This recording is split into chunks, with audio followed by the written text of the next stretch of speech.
Probably the most famous of Beethoven's symphonies would be his Fifth Symphony in C minor. It's the ba ba ba ba. And one of the interesting things to me about it is that and this is just me, but when you get to the very end, it seems like he didn't really want to end it. It just went and thought, okay, that would be, no, that's not the ending. Okay, there's more.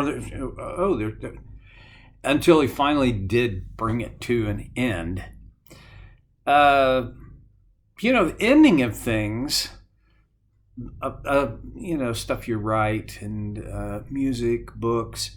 Here's a guy who doesn't. I really enjoy almost all the books that I've read of his, and I think I've read most of them. John Grisham, sometimes he doesn't know how to end a story. I mean, it's just like, we're done. Uh, okay.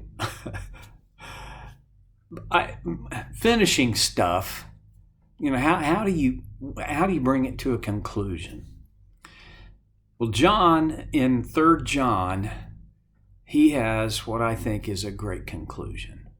He makes his points. He identifies 3 guys. We talked about this last time. He had Gaius. What a guy.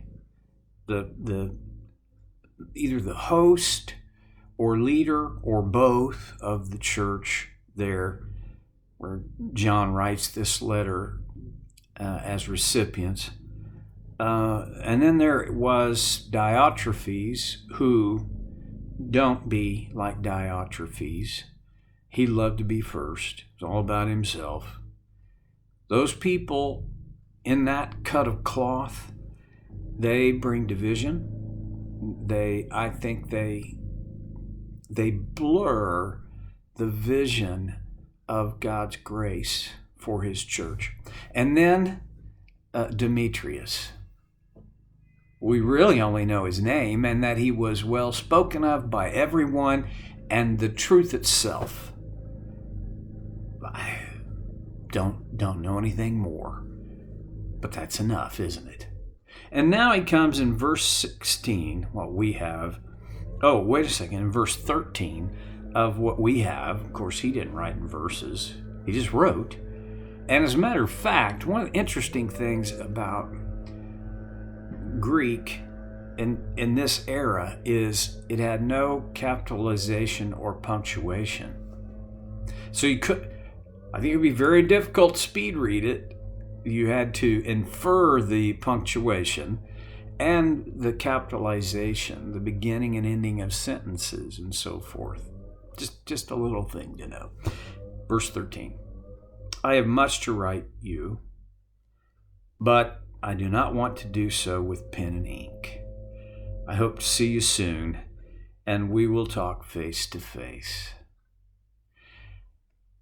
Do you hear what I hear there in terms of his affection for these people? How he would, there's more he wants to share, but he don't want to do it with a letter. He wants to be there. He wants to do it face to face. Now, maybe I could just be weird on this, but I am thinking that for most of the world, getting back to a place where we could sit down face to face and communicate and eye to eye, and oh yeah, masks off. Man, that seems like a dream, doesn't it? Well, the CDC, now, if this is offensive to you, then I apologize in advance. I just have no confidence in the CDC. It's kind of, let's see, what's our policy today? Now they've told us if you've been vaccinated, you can do away with the mask. And I don't particularly think they know what they're talking about. Oh, anyway, Now we get to generally go maskless.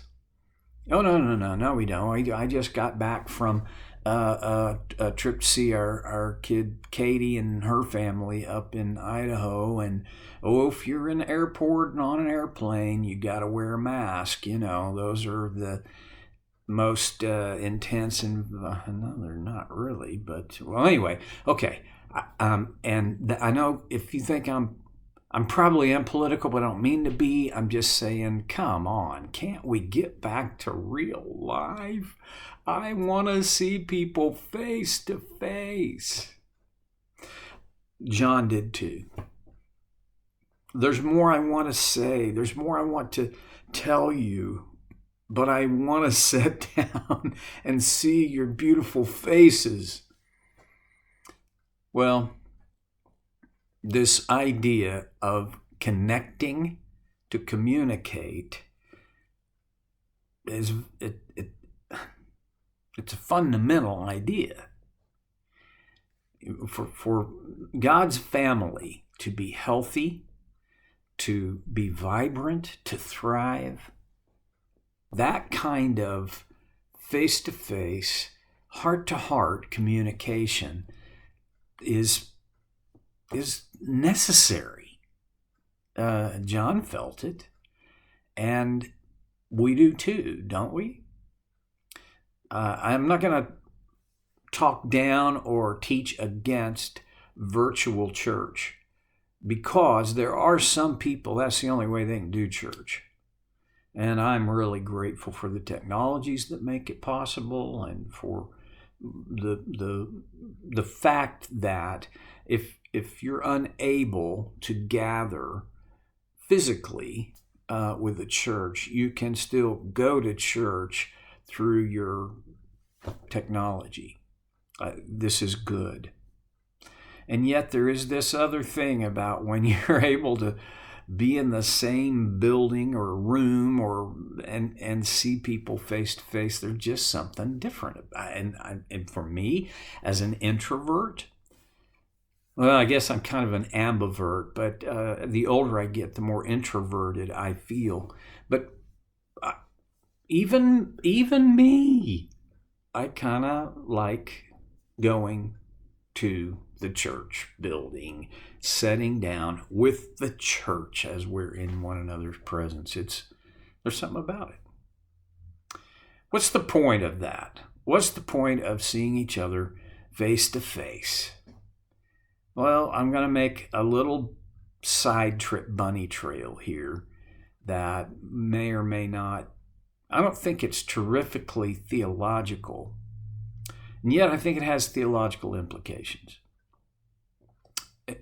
I think what John was aiming at here, I can't read his mind, and I don't want to put words in his mouth, but I think his objective was, there's more I want to tell you, and I want to communicate that face to face. And I think so. The heart of this is I want to connect. I want us to truly communicate. One of the 7 habits of highly effective people is all about communication. It's habit 5. I've not yet mastered it, but I make the attempt, and every time I make the attempt, it improves my communication in whatever context I find myself. Here's what habit 5 says. Seek first to understand, then to be understood. There's not a lot of that happens within the church. My experience within, well, this is true, pretty much all of life, and the church is not exempt from it. We try to make ourselves understood. We kind of make a case.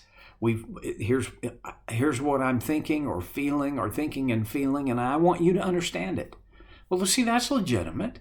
But if I'm trying hard to make you understand me, and you're trying really hard to make you understood by me,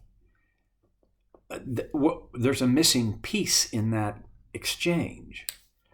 See, if I am more interested in making you understand me than in me understanding you, there's just this, basically what we've got is two one-way streets, and often the information and the connection is parallel, but it never connects. As followers of Jesus, he never said it, but it makes sense to me that for me to make my first effort is to understand you, and then to be understood by you. That it works, and I can't help but believe that if the church, now that the world has begun to open up, the door's cracked, and we're able to see one another face to face, can we communicate with one another in an effective way so that the Spirit of Christ, the name of Christ, can be elevated and exalted? All right. I hope to see you soon, and we will talk face to face. I don't think there's ever been a time in my life that phrase hasn't meant this much to me. All right. Then he finishes, peace to you. My contention is the one compelling felt need of all human beings is the need to be at peace. And we go about it in all kinds of wacky ways. A lot of people, they pursue peace by trying to get what they want because they think once I have what I want, I'll be at peace. Well, possibly, but probably only temporarily, because this external thing that you want it may satisfy you temporarily, but the shelf life of that kind of satisfaction is pretty darn short. There is a peace that until that peace is somehow incorporated into our life, nothing else is there just isn't any other long-term sustainable satisfaction in life. And that's peace with God. See, here's the hierarchy of our needs, desire for peace. I need peace with God. I need confidence that there is peace between him and me. I need that. I also long for a confidence that there's peace between you and me, that in our relationship we are at peace, that although there may be conflict because of differing opinions and ideas, can we not still have peace in our relationship? Because biblical peace is not about the absolute absence of conflict. It's about this settled, steady, internal peace even when there's conflict. So that we can address conflict out of a place of peace within our hearts. The peace in my city, in my state, in my country, in the world, I have so little influence, zero control over that. But I do have a larger measure of control over the peace that I feel and express in my own heart and life. And that peace comes only from Christ himself. And my view, I've told you this before, is peace is the outcome of grace being experienced and applied. The friends here send their greetings. Greet the friends there by name. The friendship that John comes back to. It's just how he is. Okay. We're going to start Jude, the last of the postcard epistles, next time on So Care with Stevie Boy.